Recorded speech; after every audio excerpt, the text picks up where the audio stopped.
Hello, everybody. Hopefully you can hear me just fine. I will, of course, check all of this to make sure that it's working before I post it. But we are now on lecture 2, over chapter 2, and I'll be using the PowerPoint as much as possible so that you can kind of see some of the big things that I've pulled from the chapter. Again, though, this is an abbreviated sort of way of going through the chapter. And I will try to, what I don't emphasize in this will not end up, if you don't see it in the PowerPoint and you don't hear me talk about it in the lecture, then it's something that you can spend less time on. So there are works of art, for instance, that I will spend more time on, and certain aspects of the chapter on, literature or art or something like that, that I will spend more time on.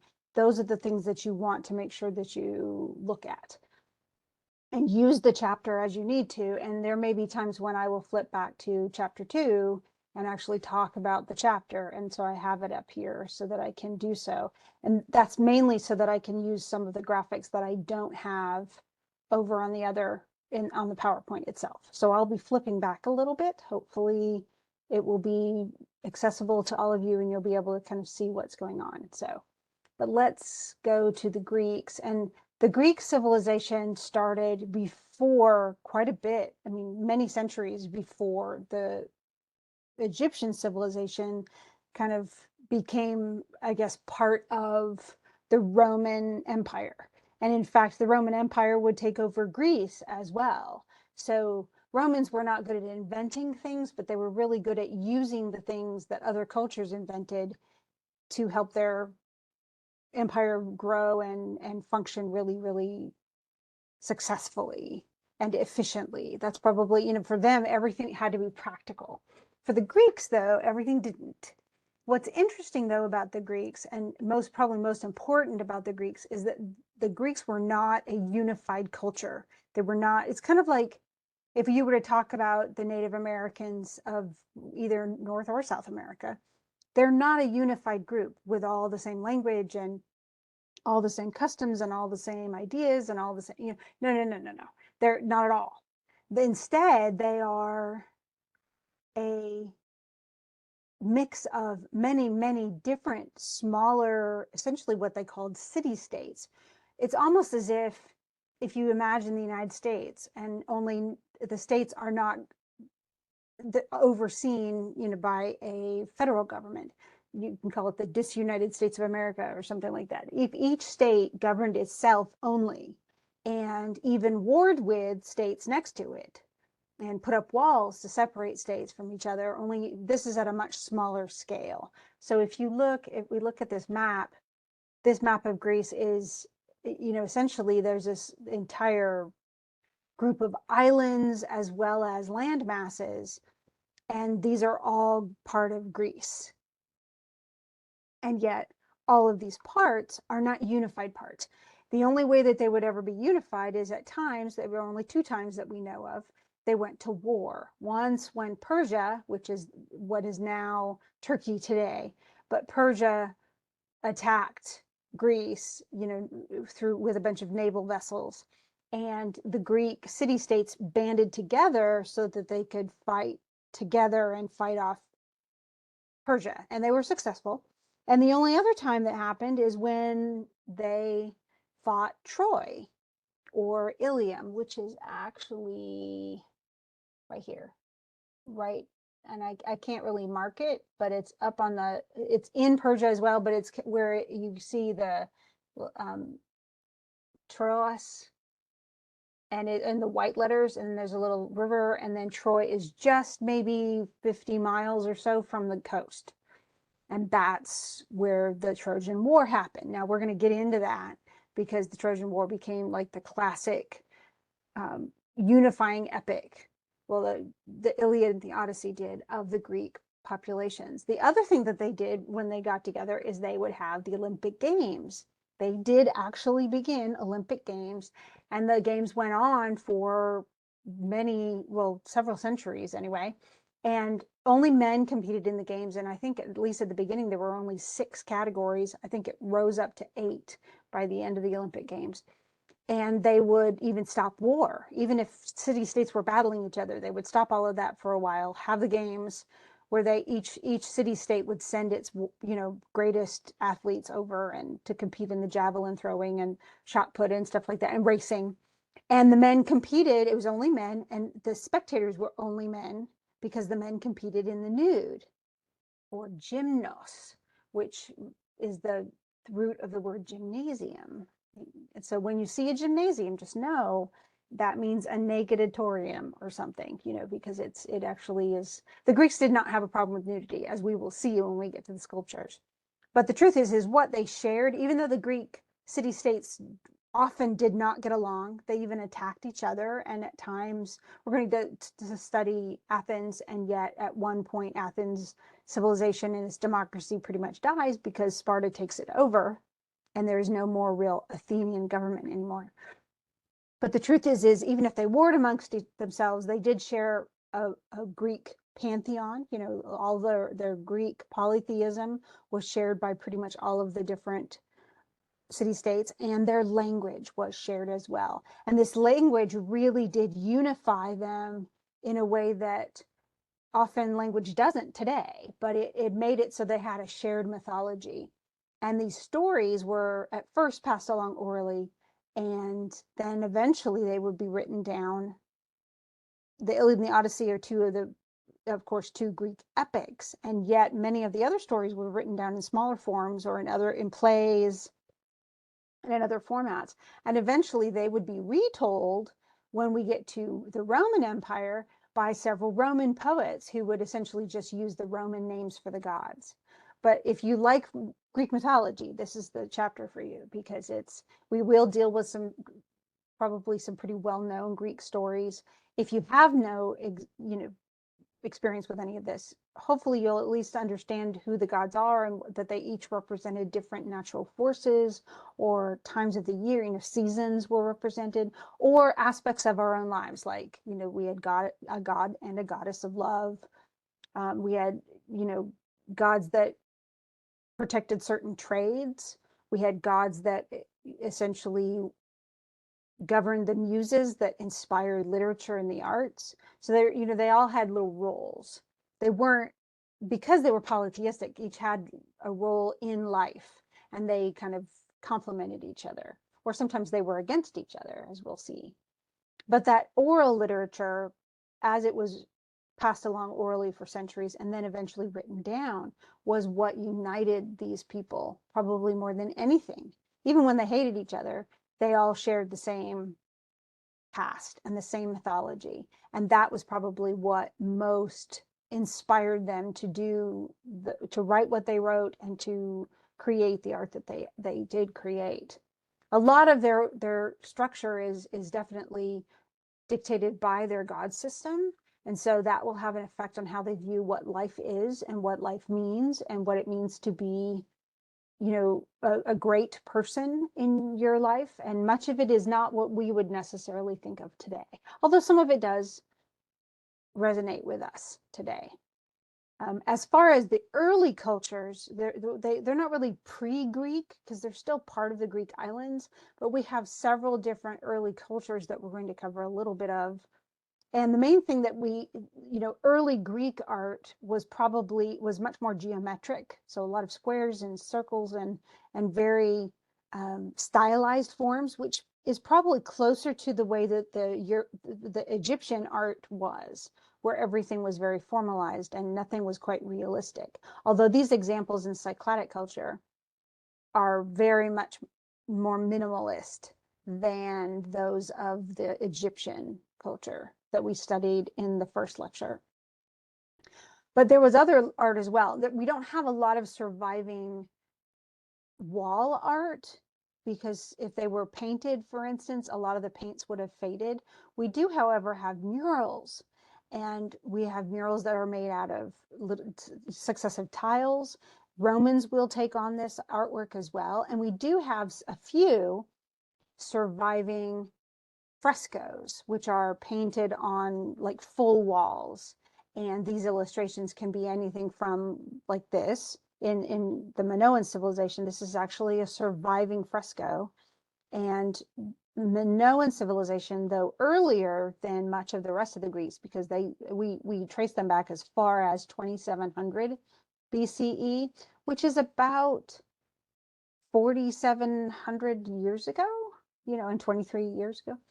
But they did not, they kind of died out. Essentially today, by the time we get, that they really investigated much of this, most of the island of Minos was not being lived on anymore. And so that's changed, but much of the building material and the walls that still exist are from this ancient period of time. And it's funny because there's bull imagery in several places in the palace at Minos and in some of the carvings on the island. And yet the story, we don't know whether, I mean, we doubt, of course, the story's not true, but the story that came from Minos, the story of King Minos, is one that involves a bull. And I don't know if you've heard of it, then you can go, oh, I can get a drink or something right now. But King Minos he was supposedly a great king, but he angered the gods, and his wife, as a result, was essentially Eros, the god of love, made her fall in love with one of the heavenly bulls, the bulls of Apollo. And so she had Daedalus, a man who was an inventor who actually would do another story. He created the labyrinth on the Minoan island in the palace, but she essentially had herself fashioned into a little bull costume so that the bull could mate with her. Yes, she got pregnant, which makes no sense, of course, biologically, and yet she gave birth to a bull, well, half bull, half man, who was also a carnivore. He didn't eat the grass like bulls tend to do, because cows and bulls are actually not omnivores. They don't eat meat at all. They're herbivores. And yet he liked to eat people instead. So he was a monster. And King Minos was, of course, freaked out by this. First of all, that his wife had done that, but that she'd given birth to a half bull. And so what he did is he had Daedalus, the inventor again, essentially build a labyrinth, a big maze underground. And then they put the Minotaur, the bull, half man monster creature, into that maze. And then they captured Athens, and then Athens had to pay them tribute. And so their tribute, Athens's tribute every year, was that they had to send 7 girls and 7 boys to the island of Minos. And then those poor young people were thrown into the labyrinth, and then the Minotaur ran around and ate them. And that was his food for the year. And then a year later, they'd have to send 14 more people, and then the Minotaur would eat all of them, and it was just a really horrible thing. But the labyrinth was important also because nobody knew how to get in or out. And so Daedalus, the guy who invented the labyrinth, was imprisoned. Minos didn't want Daedalus to give the secret away, so he and his son Icarus were put in jail. And all they had was a window kind of on the edge of a cliff looking out to the outside. Well, Daedalus, being the great inventor, made himself wings, and wings for his son as well, his son Icarus. And he warned his son, though, don't fly too close to the sun, because the wings are made of feathers and wax. And if you go too close to the sun, it'll get hot, the wax will melt, and you'll fall into the sea. Well, of course, this is Greek mythology, so nothing is there are like 2 happy endings in all of the Greek stories. And so the Icarus, of course, was so elated to have wings that they could fly. He went way too close to the sun. It all melted, and he fell into the ocean. And so Daedalus had to watch his son drown, and Daedalus still survived, though. He did not ruin his wings, and he escaped. But the Minotaur was eventually killed by Theseus, and he is the son of the king of Athens. So he asked to be one of the 7 young men sent to be fed to the Minotaur. And then with the help of King Minos's daughter, actually, he was led into the labyrinth, had some string that he unraveled actually so he could find his way back out, killed a minotaur, and then came back out of the labyrinth. And then he went home. Unfortunately, he didn't. His dad thought that he had died, so his dad passed away from a broken heart, and then he became king of Athens.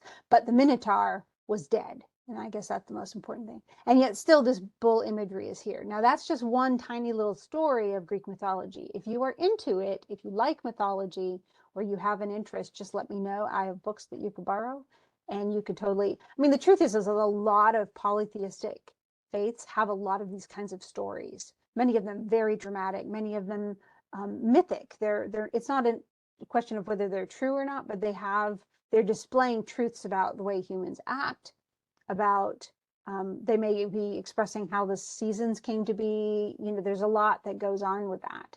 Will I make you understand all of the Greek gods and goddesses? No. Do you have to remember all of the stories? No. But it would be probably good if you remembered the one about King Minos, because I spent some time on it. I'm just trying to give you a clue. This could be on the test. The other big stories come from, and actually some of the main figures of Greek mythology come from the Mycenaean culture, also an earlier culture, though it's later than the Minoan culture. So it began later. But the two biggest and best known Mycenaean kings are actually Menelaus and Agamemnon, although Agamemnon may be better known. He actually has a play called Agamemnon, which is a tragedy where he dies, but nobody feels bad because he's kind of a jerk.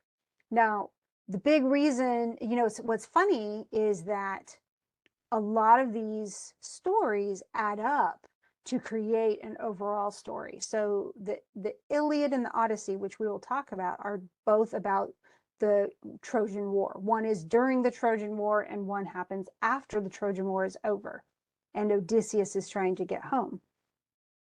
But Menelaus and Agamemnon are both generals in the Trojan War. And that is because both of them apply to be the husband of Helen. Helen is the most beautiful woman in the world. Like literally, she's supposed to be the most beautiful woman in the world. And the father of Helen is so scared because he's got like 1,000 people who want to marry her. And a lot of those people are kings. And so he's afraid. He says, oh no, well, if I pick one guy, then everybody else is going to go to war with me. So he makes them all sign a contract saying, I agree to abide by whatever decision is made, and I agree to defend the man who's chosen, his right to be Helen's husband. So I will defend it. Not only that I won't protest it and go to war, but that I will defend his right, whoever's picked. Even if I'm not the one picked, I will defend the other person's right to have Helen. And this will be the lead to the Trojan War, actually. So Helen was picked for Menelaus. Menelaus won the lottery or whatever. And then Agamemnon, his brother, was, I'm sure, kind of disappointed, but he married Helen's sister, Clytemnestra. And no, you don't have to remember her name. But Clytemnestra would not have a great relationship with Agamemnon. And eventually she would, well, Agamemnon's gone, she would actually hook up with the guy, and then she would murder her husband when he returned from Troy. So it's a bad, totally bad ending, but that's very Greek. Lots of destruction going on in Greek mythology. Now we still have in Mycenae, which is really interesting, is we have a Lion's Gate entrance where both walls have a lion actually embedded in the walls. Let me see if I've got the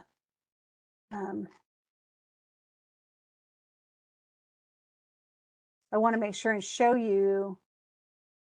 That's the palace at Minos, actually. And then in the Mycenaean culture, you can see there are two lions, and this is the Lion's Gate detail right there, 212. And they're on either side of the gate to these very tall walls that are protecting Mycenae. And that's one thing that was really typical. You can actually see it in the medieval world as well. There are medieval cities like Toledo in Spain and Avila and a bunch of other places too that still have a surviving wall around the city that was very typical within Greek culture. But they also had what is called the tomb of, essentially it says Atreus's Tholos tomb, but it's a lot often called the tomb of Agamemnon. But Atreus is Agamemnon's dad. Both of these two men, you can hear it in the epic several times. It says the sons of Atreus. And Atreus was actually a bad dude. And they think that's one reason why Agamemnon was a not great dude. And then we also have what is called the Mask of Agamemnon, but it probably wasn't. It was probably, it's just, but it's fashioned out of gold and it's quite beautiful, but it was probably made well before the time of Agamemnon. So it's called the Mask of Agamemnon today, but it probably wasn't. Although, you know, a lot of this is all very questionable. We're not sure exactly when he lived. We're not sure exactly when, you know, a lot of these are inexact. We just kind of, but that's where we found in the tomb of Atreus. That's where we found the different treasures, including the mask. And so that's why it's attributed to Agamemnon. And it's an early example of art, and yet it's quite beautiful. So, you know, it makes sense. And it's certainly, it's for the most part, I guess we can go back and look at that. For the most part, it's mostly symmetrical. Obviously you can tell that it's a person's face, you know, but it's not realistic yet. Now we will get to more realistic, very realistic art when we get towards the end of this chapter. Now in the Trojan War, which is related in the Iliad and the Odyssey, and I strongly recommend both works. Unlike Gilgamesh, which is really, really hard to read, the Iliad is, if you really like lots of action and battle and warriors like beating each other up and killing each other, oh, this is what you want to read, because it's very bloody and but it's super, all this heroic stuff's going on. And it certainly, I mean, it's not, the Iliad does not cover the entire Trojan War, which was supposed to have happened over 10 years. It probably covers maybe the last year of the war, although it doesn't even get to the end of the war, which was resolved by the Trojan horse. And I don't know if you've heard about the Trojan horse, but we'll get to the end of how it happens. For the most part, though, the Iliad covers Achilles. He's really the main character. And on the Trojan side, it's Hector. He's the best warrior on that side, and he's brother to a man named Paris. Now, if we talk about the beginning of the Trojan War, though, what caused it? Well, what caused it was, of course, this is every Greek tragedy, every Greek everything, the gods did it. Supposedly, on Mount Olympus, there was a wedding, and the gods were all in attendance, and the goddess Discord, just like the website Discord, you know, that you can talk on while you're gaming, the goddess Discord actually threw a golden apple into the midst, and on the apple it says, "For the fairest." Well, three goddesses claimed it. Hera, who is Zeus's wife, and Zeus is the king of the gods.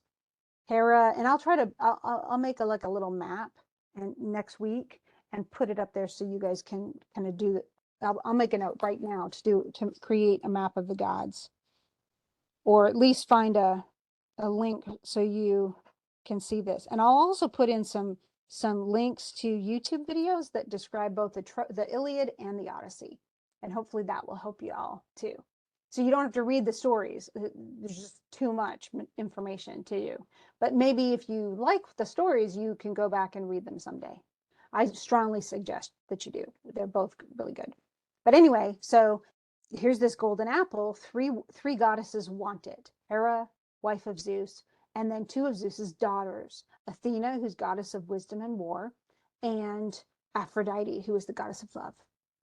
And so the three women essentially turn to Zeus and say, "Will you choose who's the fairest?" Well, Zeus is not about to do this because he is not stupid, and he doesn't want to anger his wife or his two daughters. So he says, "You know, you should go down to the earth and you should pick a human to choose." And so they do. They flit over to the earth and find this country bumpkin named Paris. And Paris makes his judgment. This is the first beauty pageant ever. And he has to choose which of the three goddesses is the most beautiful and gets the golden apple.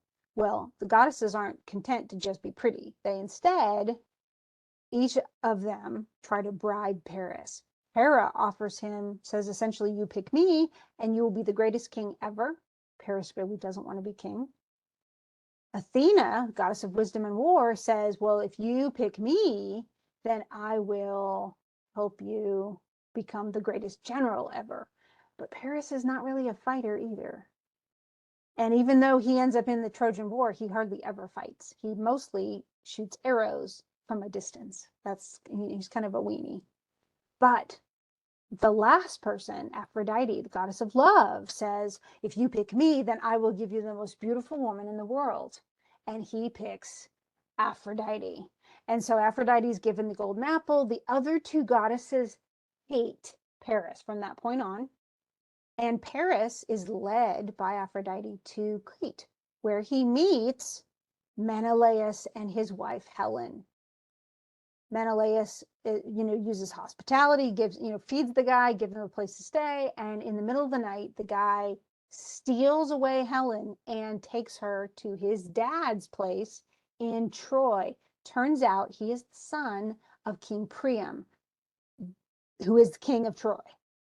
So he takes her up to the gates and he wants to come in. His sister, Cassandra, actually has the gift of sight, but unfortunately, she also is cursed that no one believes her. And she says, don't let him in. If you do, he will destroy Troy. Everybody says, oh, Cassandra, that's hilarious. And they let him in anyway. All of those men, remember how Menelaus was given given Helen? Well, all the other men who wanted to be her husband had signed a form saying they would defend his right to have her. And that is why Helen has the face that launched 1,000 ships. That's where we get the saying, because every single person who signed that form was required to go to Troy in a war so that they could get Helen back. So essentially, she was the cause, because she was kidnapped and taken off to Troy, of the Trojan War. It was fought over a woman. And so in the Iliad, Agamemnon is kind of the general overall of the Greek troops. Achilles, who didn't want to come, is kind of like hoodwinked into it. And so he has to fight, but he's the greatest warrior ever. Why? Because first of all, he's the son of a goddess, Thetis, a sea goddess actually, and she dipped him into the river Styx, which is the river right outside that you have to cross over to get to the underworld, to get to Hades. And she dipped him in the river, holding him by one ankle, or one heel. And so all but his heel are impervious to weaponry. So nobody can stab him, nobody can whack him over the head. It's not going to kill him. It's not going to harm him, because he's impervious, except for that tiny little Achilles heel, that weakness. And even today we use that. What's somebody's Achilles heel? Well, that's their weakness. So you can see even today we use expressions and we have ideas that come from these very, very old stories. I mean, these stories are literally thousands of years old, and yet they still have a bearing on what we do today. Now, finally, Agamemnon is actually, he's distributing wealth, because they've been raiding cities around Troy. They still haven't been able to break through the gates. And Achilles has done a great job being a warrior, so Agamemnon gives him a slave named Briseis. And Agamemnon gives himself a slave, Chryseis, but then Chryseis's dad comes and wants to give money back, give money so that he can get his daughter back, pay for the slave. And Agamemnon doesn't want to give her up, but he's required by the gods to do so if her dad is paying for it. And so he takes, in anger, he takes Achilles' slave back. And Achilles supposedly had married Briseis, which makes it doubly bad. He didn't just steal, the slave, he stole Achilles' wife. So Achilles says, oh, fine, you're going to take my wife? Well, I'm not going to fight. And he doesn't. And they start to really lose the war. And so Achilles' best friend, this is actually a little like Enkidu and Gilgamesh from the first chapter, in Sanskrit. Achilles has a best friend named Patroclus, and Patroclus says, can I fight instead? And I'll put your armor on, I'll pretend to be you, and I'll go in and fight, because he's worried about the Greeks' ships are going to get burned, that they're going to all die. Achilles says, okay. Patroclus wears his armor, runs into battle, defeats a bunch of people, but then faces Hector, who is the greatest warrior of the Trojans. And Hector, through the help of the gods, actually strips the man of his armor and kills him. So Patroclus dies. Achilles is devastated. Just in this, and that's why I say it's like Gilgamesh and Enkidu. When Enkidu is killed by the queen Ishtar, Gilgamesh is devastated. It was his bestie friend. And if you've ever read the modern story, I think it's by Margaret Miller, but she wrote Song of Achilles. It's all about Patrick. It's actually told by Patroclus, but it's all about their relationship, very, very young. And it is, a lot of people have speculated, is it a at least semi-homosexual relationship? We don't know. I don't think there's enough evidence to say for sure. But the fact that Achilles gets so devastated by it does suggest that. For the Greeks, though, they didn't have a lot of respect for women. And so the ideal love was between men, not between women. So Greeks didn't have a problem with homosexuality the way that a lot of people today do. So it could be. I just don't know. But anyway, Patroclus is dead. Achilles wants revenge, and he actually goes into the fight the next day determined to kill Hector, and he does. He kills Hector and then drags his body around for a while, but the gods are just upset by that. And so they send Priam, the king of Troy, into the camps of the Greeks in the middle of the night, and he begs Achilles for the body of Hector, and Achilles grants it. It's really quite a beautiful scene. That's one of my favorite parts of the book. But then that's the end of the story for the Iliad. After that is when Odysseus, the smartest of the Greek warriors, designs the horse, a big hollow wooden horse that's bigger than the gates of Troy, and puts some people in it, including himself. They hide inside the belly of the horse and has it wheeled over, and then all the Greeks pretend they're leaving. They pretend they're giving up and they're going home. And so the Trojans are like, woo, we won. They look at the horse and they think, wow, that's really cool. And they wheel the horse inside the gates of Troy. Well, in the middle, they get themselves drunk, all partying because they won, haha. And in the middle of the night, the Greeks come out, open the gates for the other Greek armies, which have returned to the shore, and they slaughter everybody. If they don't slaughter them, then they take them as slaves. So a lot of the women end up being taken as slaves, but many die. And so that's the end of the war. They have won. And then everybody gets to go home, back to their homes. In fact, Menelaus gets his wife back, of all things. And then they live happily ever after, which is weird. Agamemnon returns home. His wife kills him, which is really interesting. And they start a whole other set of plays. And you can find the Oresteia, which are a trilogy of plays. And Agamemnon is the first. And so he gets killed by his wife and her new hubby. And then in the next play, the son actually kills his mom in revenge for Agamemnon because his dad was killed. And then the Furies are all angry because he killed his own parent, even though she killed her own husband. And then the third play is actually, it's the first court trial that's ever been put in a play. And Athena presides as judge. And they try Orestes, that's Agamemnon's son, for the murder of his mom and find him. They essentially acquit him because he is just seeking revenge over the fact that she killed his dad. And then after that comes the Odyssey. And it was 10 years of war. And then Odysseus angers Poseidon, mainly because he blinds the Cyclops on his adventures home. And it takes him 10 years to get home from Troy. And meanwhile, his wife, everybody assumes he's dead. And so his wife is like fighting off suitors who want to marry her so that they can become king of Thrace. And she outwits them over and over again because she's just about as smart as Odysseus. And then he gets to return home. So there's another happy ending, sort of. There's a lot of bloodshed right at the end of the Odyssey, but it is quite a good book. Very, very readable.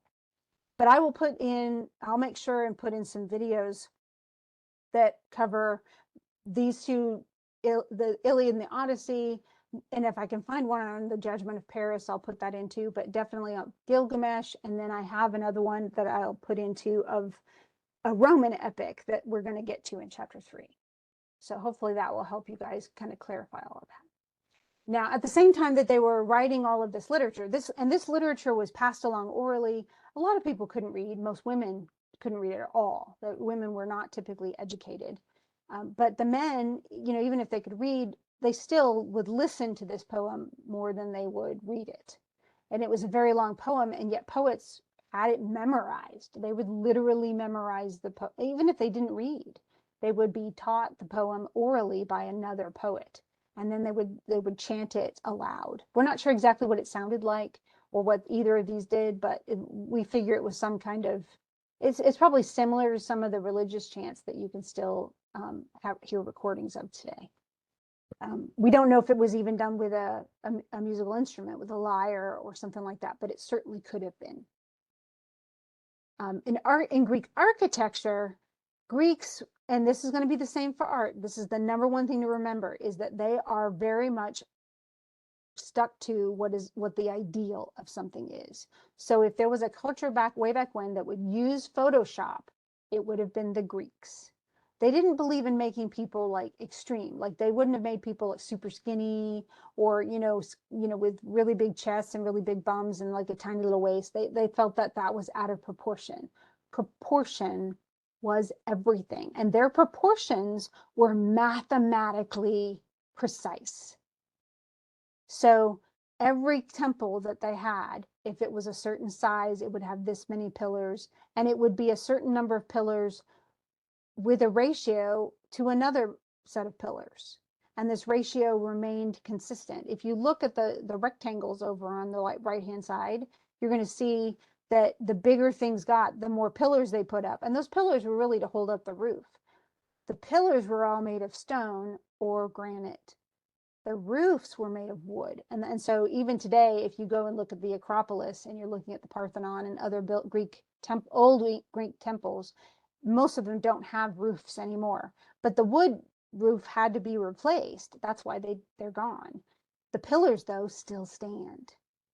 Often these temples had a large central room. They'd have pillars all around the building, and then the central room inside would have walls on each side at least. And then there would be a figure placed inside. So usually at one end. And you would walk in, there would be the statue of Athena or Zeus or another god, whatever the temple was built in honor of, Hera. Sometimes it would be the goddess of love, or Artemis, the goddess of the hunt. But each way, whatever it was, would have a big statue at the end, and you would go and give offerings to, make prayers to, whatever it is. They did have a few round buildings, but they were really very rare. Most of them were rectangular in exactly the same proportions, so that the proportions were consistent all the way through. And these were mathematically designed. We know this because they wrote books about them in Greek, architecture books talking about what needed to happen and what the exact, symbols were and how long, what the measurements should be. And, it's just really fascinating, but that's what they did. They had 3 specific styles, which were never intermixed.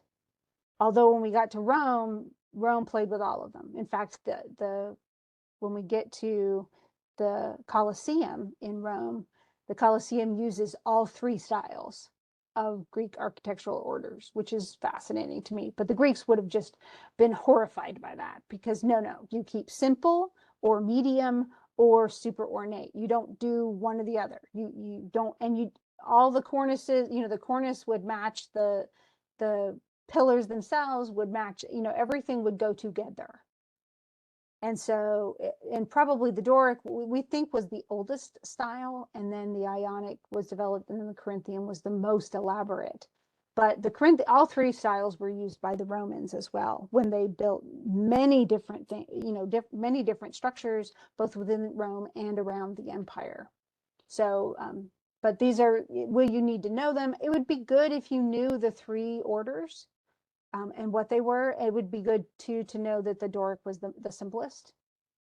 I'm not going to, though, ask you for, show you a pillar and say, which style of pillar is this? And then you have to pick Doric, Ionic, or Corinthian. What you should know, though, is that there were very, it was mathematically precise. Measurements of all these different parts of the structure were mathematically precise. You couldn't fiddle with them and make them out of proportion. They also, if you'll notice the pillars, you notice that the base of the pillar, they cut it so that we could see both the top and bottom. They cut into the middle, but the bases were always made bigger than the top part of the pillars. Why? Because if you first of all, it makes it look as if the building is taller than it actually is, because we think that the smaller one is farther away. It also balances the building out more so that it looks bottom heavy, which it should be, so that it looks more solid. And it does actually add structural solidity. So it works as far as the actual like physics of it as well. But it makes it look taller. So their buildings, compared to a lot of the Roman buildings, are actually smaller. But they make them look taller. And in fact, even today, if you go, for instance, to Walt Disney World, and you go to the one with all the fairy tales in it. I can't remember. It's not Epcot, but the other one. If you go into that building, into that main area and you see the castle from a distance, if you walk right up to the castle, you're going to see the same methods are being used. The castle is not as tall as it looks because the windows way up high are much smaller than they should be, because it's making it look like when you're standing there looking up at it, that it's much farther away. The top part of the castle is farther and farther away than it really actually is. And they do that because they play with the proportions. So the Greeks knew this, and Disney World is still using it. It's amazing how that happens. So in the Acropolis, most of the style used in the different buildings is Doric, but there are some Ionic buildings. And we assume actually that those buildings were built later. Now, this is what it would have looked like way back when. This is a drawing. Of course, the actual Acropolis is mostly in ruins. Most of the structures are gone. And the main structure, the actual temple to Athena up at the top, what is it called? I can't even remember. Not the Parthenon is the statue within the Parthenon. The statue of Athena is no longer there, and the roof is all gone. And in fact, the inner walls, for the most part, are gone, and a lot of the pillars have fallen. Most of those pillars, though, fell during World War I and II. They did not fall until very recently because, unfortunately, someone decided to bomb Athens, and they ended up, harming those buildings in a way that hadn't happened before. But they are still, I mean, back at this time, there was the main temple, but there were a lot of other places too. And this was really like a market square. It was a meeting area. Everybody would say, hey, you doing lunch? Oh yeah, I'm going up. Like, I don't know that they had food trucks or anything like that, but that's where you'd go and do business.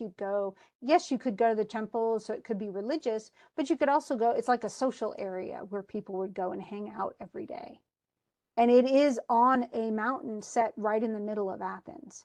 So it's visible from every other part of Athens, actually. But it kind of served a lot of those different purposes. It was definitely a public center for the people. And this is also where you would go and vote in the direct democracy that Athens was. Now remember the Egyptian sculptures that were very common. And these Egyptian sculptures were very stylistic, and they were a little simplistic, but the people didn't look like people. They looked like you could tell that they were people, but they didn't really have any distinguishing features that made them recognizable. And the Kouros it actually started about the same time as a lot of the Egyptian figures that were sculpted and were shown in the first chapter. But Greek art is actually going to move very quickly towards very realistic, even though idealized realistic figures. So this is notice how it has a very stiff stance. It's actually very similar to the stance that's in a lot of the figures in the Egyptian section as well in chapter 1. And then later Greek sculpture becomes much more realistic. And you can see this person looks like a person.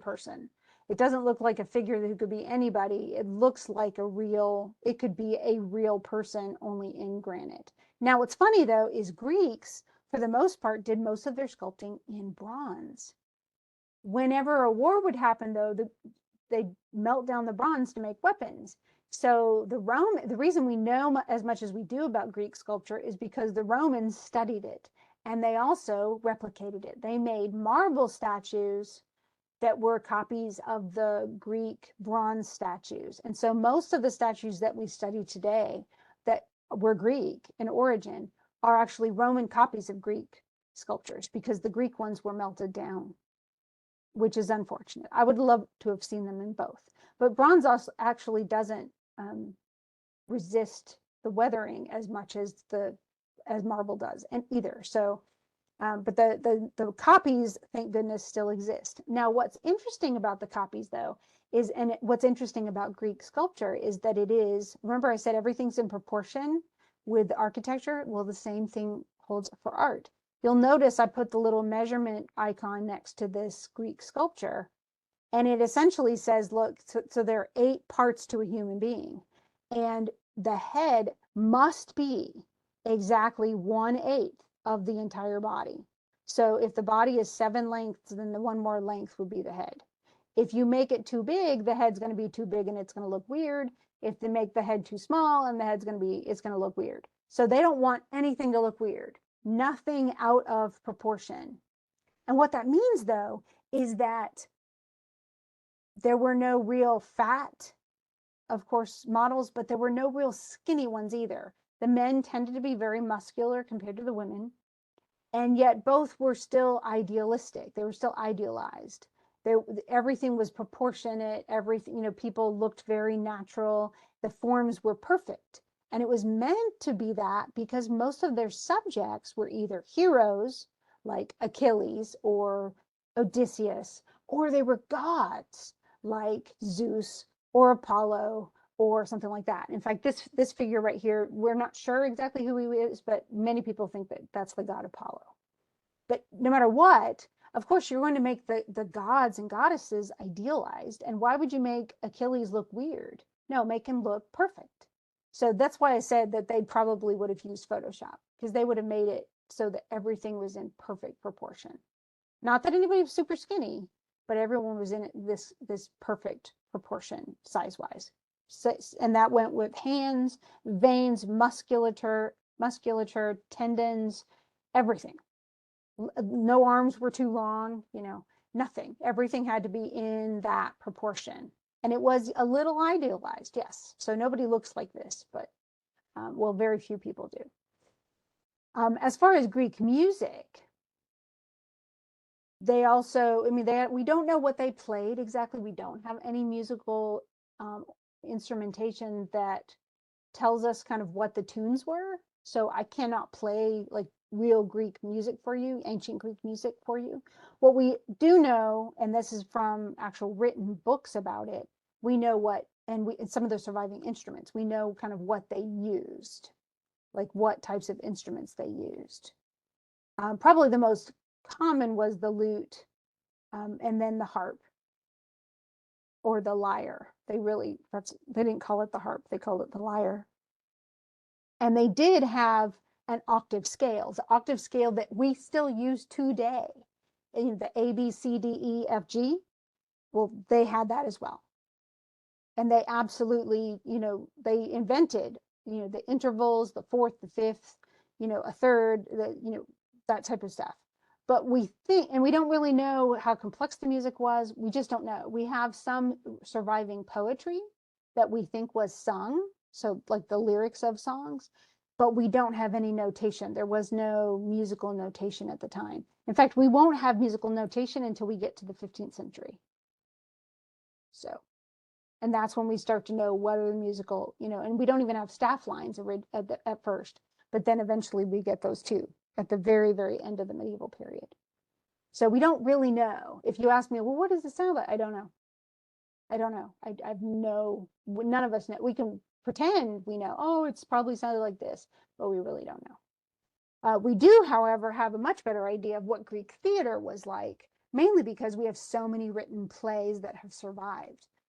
But by far, and I can pretty much tell you now, there will definitely be a question, or maybe even more than one, on the test talking about Greek theater, especially in comparison with Roman theater.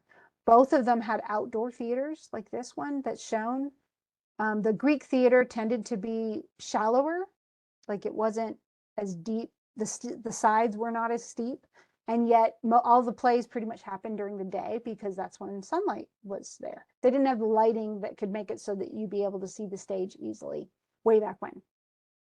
Greek theaters tended to be smaller, but so they could house 15 to 20 spectators. A lot of Roman theaters, it was more like yeah, it could be as small as 15,000, but they could seat up to 50,000. So, and they did. And the Colosseum very commonly had 50,000 people in it watching entertainment, although the Colosseum was rarely used for plays. Now, with Greek theater, the vast majority of Greek plays were tragedies, and they did have some comedies, but by far, it was much more ritualistic. It was non-realistic theater. And there was one building way down in the back of the staging area, that round circle. The center of the circle was an altar. So they think that's why they think it actually started with like rituals, religious ritual. And then eventually it became actual plays. They did play festivals. And a lot of times the plays would be in trilogies. And so, like the play, remember I said Agamemnon, the first play in the Agamemnon trilogy was Agamemnon, then came Orestes, and then the last one was essentially the trial of Orestes for his murder of his mom. But if you've ever heard of Oedipus the King or Oedipus Rex, that's the first play in a trilogy. So in the middle play is Oedipus Colonus, and then the last play is Antigone, and that's his daughter. So that's also, that's again a trilogy. And did Sophocles win for that one? Yes, he actually did. He won. Greek actors were all men. Women were not allowed to be on the stage. That will continue all the way through. Well, the Romans will allow women to not have speaking roles, but stand on stage. But until the 18th century in Europe, women were not on stage. So in Japan, women started out on stage and then they were forbidden to be on stage. So there's something about, I guess it's naughty or something, but men played the female characters. And they did all the way, like when we get to Shakespeare, same thing. Men played all of the characters. But in the Greek case, the actors actually wore masks, usually made of wood, so that they weren't too heavy. The mask you see right there in the illustration is made of clay, but it would be way too heavy for someone to walk around with it. So it's just a replica. But the masks were specifically intended so that they would amplify the voice. So it's kind of like those old megaphones that the male cheerleaders would chant out of, and it would kind of make their voice louder and carry it farther. Well, that's what they used so that the crowds could all hear what people were saying. And it was very much, if you're used to realistic acting in movies, well, that's not what the Greek plays were. They were they would be seen kind of like as bombastic, where you're talking very formally and, enunciating your words and that kind of thing. They also had very strict rules about what Greek theater could do. And I think, and here's some, I do have a lot of things about different Greek plays. Often there were several plays played on the same day, or over the course of several days, you would have several plays each day. And people would go and spend the whole day. They were used to having it's not like us where we're like the movie better be done in 2 hours or we're going home. And no, they would go all day long watching theater. And the plays typically in Greeks, far more commonly, they were tragedies, so sad plays. And then, but they did have comedies, and they had what are called satyr plays, also called a phallic play, after the phallus, which, yes, that is what it means. So a satyr play would usually be very bawdy and very sex-centered. There'd be a lot of jokes about sexuality or about genitalia. It was just extremely common. If you want an example of that, for those of you who really, want to try something completely off the wall, we do have a surviving comedy that is a phallic play, and that is Lysistrata. It is probably the naughtiest play I've ever read in my entire life, but it has a moral purpose. It's really, it was tough reading when I was a sophomore in college. Let me put it that way, because it was a bit bawdy. We also have, and you'll notice that Oresteia, that's the one about Agamemnon, the trilogy, and then Sophocles' trilogy of Oedipus. And I'm not going to go over Oedipus, but I might put a video, talking about Oedipus so you can see it, and the videos I use are really short. They're like 10 minutes long. And so you just feel free to delve into whatever you think is interesting. But Oedipus was also a tragedy, and each play was kind of tragic. So Oedipus had his own tragedy, and then Antigone had her own tragedy. And it's actually, she had a tragedy, but also Creon, who was actually in both of these two plays, he was the one who was really facing tough choices and who made the bad choice. But these are all, are you going to have to know what every single one is about? No. What you do need to know, though, is the three unities. The Greeks had rules. Remember, they had rules about proportion. They had rules about what was okay, what you could do with the pillars, all the stuff in art, architecture, and in theater. And these were outlined actually by Aristotle, who was a philosopher. And we're going to get to Greek philosophy too in this section. But the three unities were time, place, and action. And all it meant was, and probably the best thing equivalent we have is like 24, the series with Jack Bauer, because everything happens in an hour.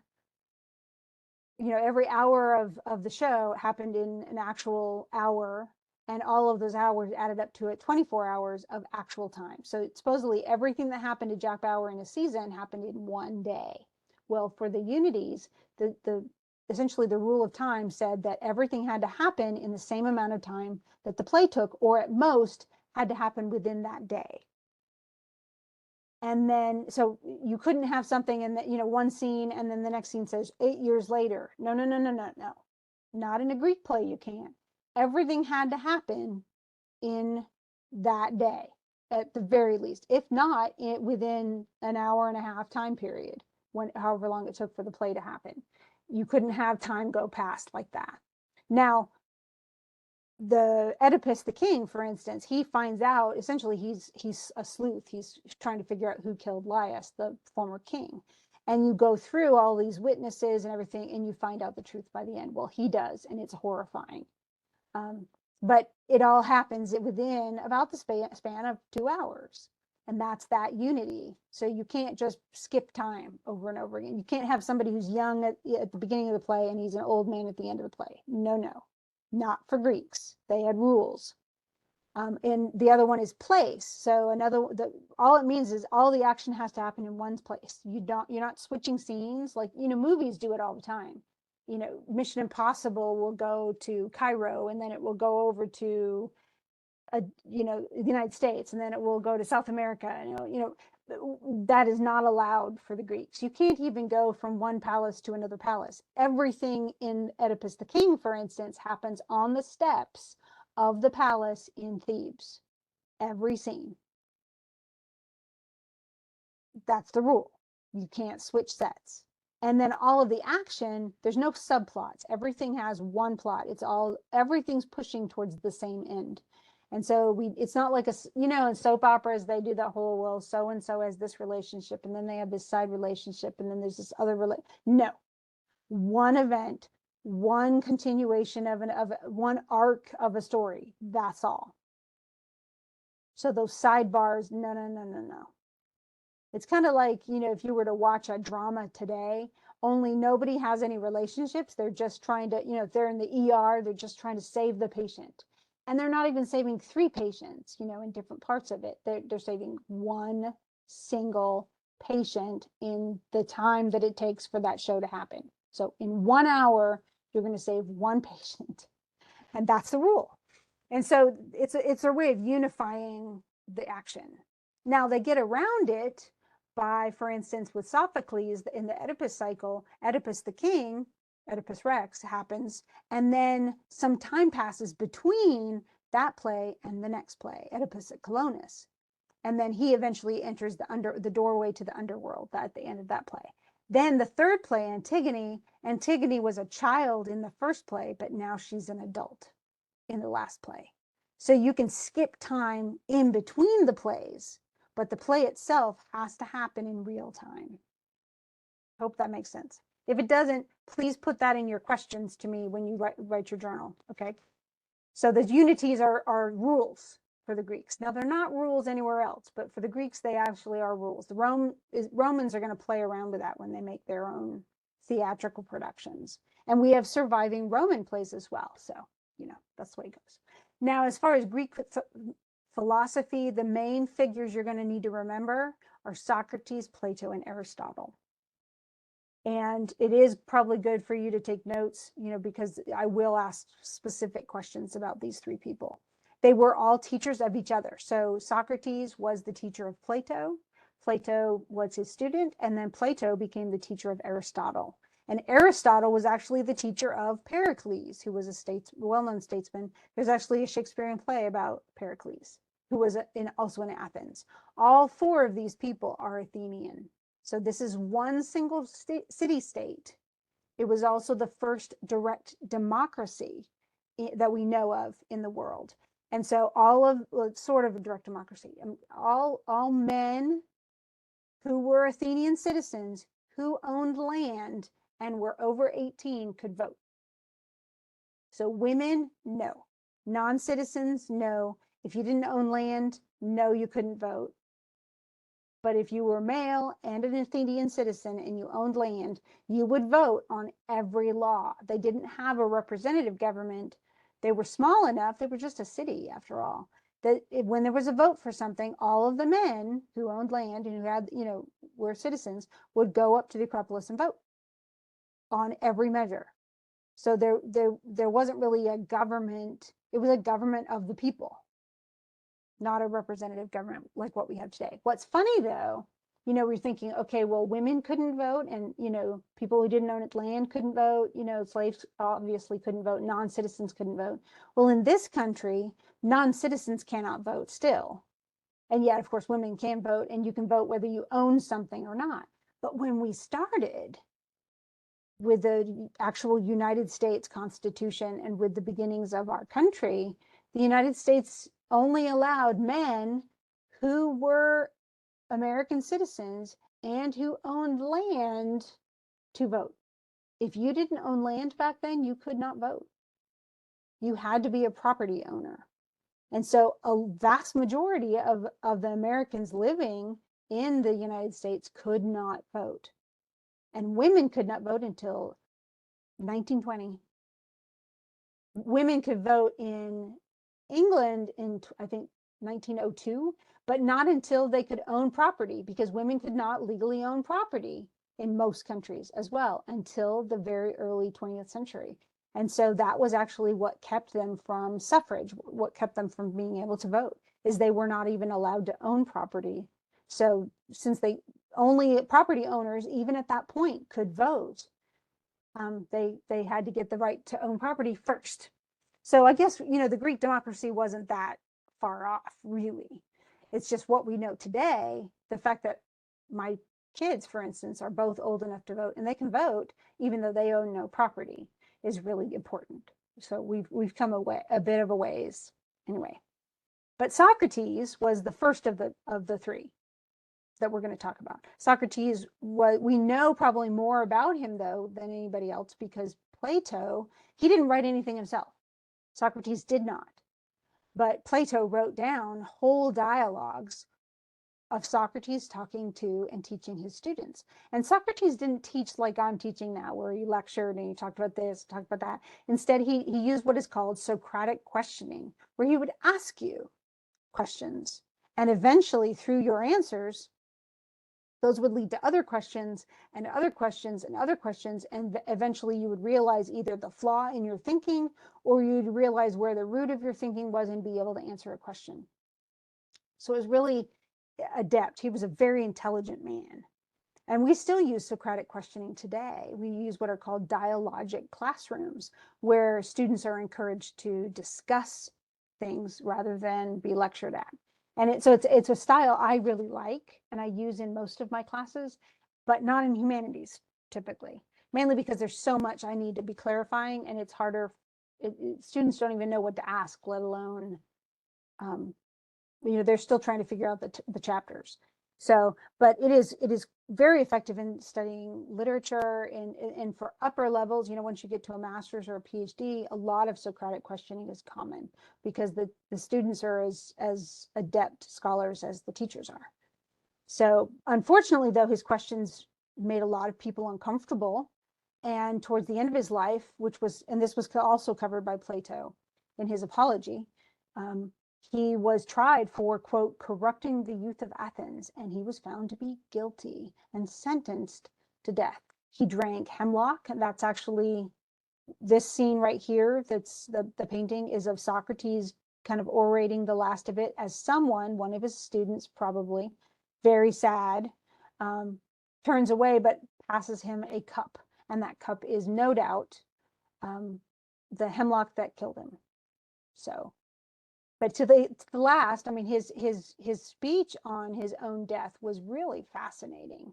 It's a very good read, and he talks about the fact that he doesn't know what comes after death, and yet he's ready for it. And if it's more life, great. If not, if he dreams for the rest of his life, rest of existence, and he never wakes up, okay, then he can deal with that too. But either way, the change will be good. And I think he was rather sick of the criticism by the time he died. Now, his student, Plato, is also a scholar, obviously. He was also a philosopher. And many of the ideas that he claims were Socrates, we don't know if they were his or if they were a mixture of both, or we don't know how many ideas they shared or how much of the dialogue that Plato wrote and published were those 28 dialogues really Socrates talking, or was there some I'm sure there was poetic license taken to smooth out things or whatever, but he did most of what he did, most of what he wrote was about Socrates, but he also wrote the Republic, and that was much more of a philosophical argument talking about, or series of essays talking about who should rule and how they really should be people who were very well educated, who had no desire for power, which is of course not you have to really want to be elected into an office to get elected. So people who don't really want power don't tend to seek it. And that's kind of the flaw in his thinking. But he said that they should come in with the idea of serving, not of getting a good salary and making a lot of money and making really strong contacts so they can have power. That as soon as they start to seek power, they stop doing what they're supposed to do. They stop being statesmen and they become just politicians. And he really hated that. He also talked a lot about our essentially how we see the world and how we all see it in a skewed way. None of us have all of the information, but we think the shadows that we see, the limited information that we can grasp, that it's the truth. And anybody who has a different opinion, they're just wrong. In reality, none of us can see the truth. We only see our tiny sliver of what's really going on. And because we don't listen to each other, we don't actually grasp the actual truth. And both he and Socrates believed in an actual truth, that there is a holistic truth. There's real truth out there if we could just see it. But we are limited in our perception, and so we don't see it. It's a very humbling way of looking at it, but that's where the allegory of the cave comes from. You can find drawings of an allegory where essentially you're seeing the shadows of things behind you where you can't even see things directly. He says our perception is literally that limited. So it's really interesting, and it is sad, but I think in some ways it really pertains to what's going on now. We have a lot of people in this country and elsewhere in the world who think that their worldview is the only view, and anyone who differs is not only wrong but even evil. And so we do a lot of vilifying of each other, and we don't see where we have the common ground. And I think it's actually destructive, which it was certainly for Socrates, since he was executed for having unpopular views. Plato was not. He did not end up being executed, but he also wasn't he wrote stuff and published it, and that wasn't nearly as subversive, I guess, as going around asking people things the way Socrates did. Now, Aristotle he probably even made more of a name for himself during his lifetime. He was a student of Plato. He actually went to Plato's academy, and we have academies today that are sort of based on the classes that were taught by Plato, in Plato's academy, and certainly based on more rational, a lot of philosophy, a lot of oratory, public speaking, a lot of writing, a lot of logic, mathematics, those kinds of things. Although Aristotle was Plato's student, he often didn't agree with what Plato said. Plato had a really big problem with dance. He thought a lot of dancing was lewd. He thought a lot of entertainment was lewd, including theater. Aristotle loved the theater. He's the one who actually wrote out the three unities so that we have them. And but you look at any of the Greek plays and you're going to go, wow, they really are following those rules. He talked about catharsis, which is this feeling you go to and watch a sad something because the crying about it or being upset about it it releases emotions. And so we want to watch great people going through hard stuff because we live vicariously. We don't have to deal with the stress. We just get to see, the outcome, where it's like we're rehearsing outcomes. So he was probably the first to really talk about literature and its effect on people. And yet he also talked about math, he talked about ethics, he talked about politics, he talked about how a government should be structured. He talked about what was moral and immoral behavior, what was ethical and unethical behavior. All those things, if you ever learned in Comp 1 about ethos, pathos, and logos, that's Aristotle. Logic, emotion, and ethical. Essentially, how ethical are you seen to be? So he was the one who did all of that. And he wrote about it extensively. Now we know about this too. The Romans loved anything Greek they loved. And so they actually translated a lot of this into Latin once we get to the Roman Empire. So that's also that's one reason why so much of this has survived. And Alexander the Great, it wasn't really part of the Greeks. He actually is a transition between Greeks and Roman time period, but he conquered. He was only 34 when he died, literally, and yet he conquered such a huge part. Let me go ahead and go to chapter 2 so you can see geographically where that is. So Alexander the Great essentially conquered. He had all of Greece. And then it's all this purpley pink stuff. And then he went all the way through Turkey. That was Persia, where Troy was. And then he literally went all the way over into India and into Tibet. And he also got a large part of Egypt. And this is where Egypt as a government became less effective. The pharaoh didn't have the same amount of power because Alexander the Great had taken over. The pharaoh will eventually come back to power, and they'll have another pharaoh, but then the Romans will come in and they'll take over pretty much a lot of the Mediterranean. And so that's going to be the drastic change. What's most interesting about this, though, is that Alexander loved everything Greek. So he was instrumental in getting a lot of Greek texts spread all the way through much of Asia, much of the Middle East, and even into Northern Africa. And he built libraries everywhere. And so even though a lot of his cities and the structure of the entire kingdom fell when he died at the age of 34, those Greek texts survived. And they affected cultures all in that area and would eventually have a profound effect on the Roman culture when we get to the next one. So from the age of 16 to 34, that's only what? 18 years? He managed to amass that much territory and yet also build Alexandria and a bunch of other places. and found libraries everywhere and really fostered learning. He loved the arts and he loved learning.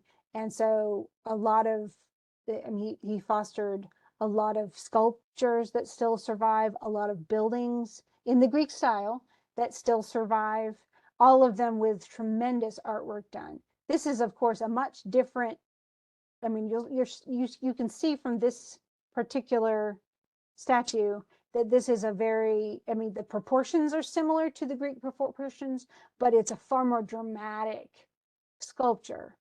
Everything's in action. It's really horrifying.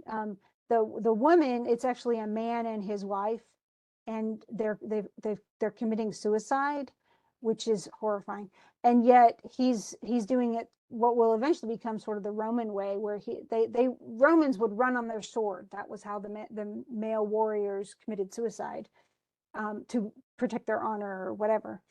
But this man is actually stabbing himself, which I don't know if how it's got to take a tremendous amount of, bravery to and I guess hopelessness to do this. And yet the drama of the moment, it's not so much the proportions that matter, but the drama that matters, the emotion that has to come through. And I think in your, see, we have a few things that, like, this was in Turkey, what was Persia, and you can see how it's built in the side of the mountain, their theater. And this is actually moving towards the way that a lot of Roman theaters will be built. This is a structure that is now kept inside, but this was the altar of Zeus, built originally by craftsmen under the direction of Alexander the Great.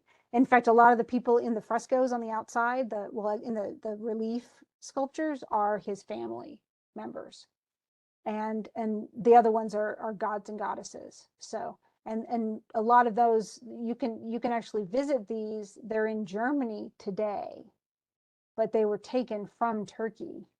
Kind of like, Tutankhamun is owned by the UK, even though it's really Egyptian and it belongs in Egypt. Same thing. And there's some other examples as well. Everybody who's, people who are dying. Another one that's really common is a hero actually from the Trojan War that he had sculpted, and it has writhing snakes around a person. So, the truth is it's this kind of action, angst, emotion, trauma. The poses are very different and very much more dramatic in the Greek-like sculpture, and that's Hellenistic. So Hellenic is, of course, we have that kind of contrapposto stance where they're kind of standing a little to the side. The Hellenistic is much more dramatic, but they're still using the proportions of the Greeks. But they're just showing a lot more emotion, and they're still using Greek mythology. Absolutely, Greek mythology was accepted by Alexander the Great, and it was used much throughout that area of his kingdom, and then eventually it would be adopted by the Romans. Only the names will change. So I will post those other videos for you guys, and hopefully that will help all of you kind of work through the chapter. If you do have questions, though, remember to put them in your journals, and we will take care of that. So let me go ahead and stop that, and I will see you guys later.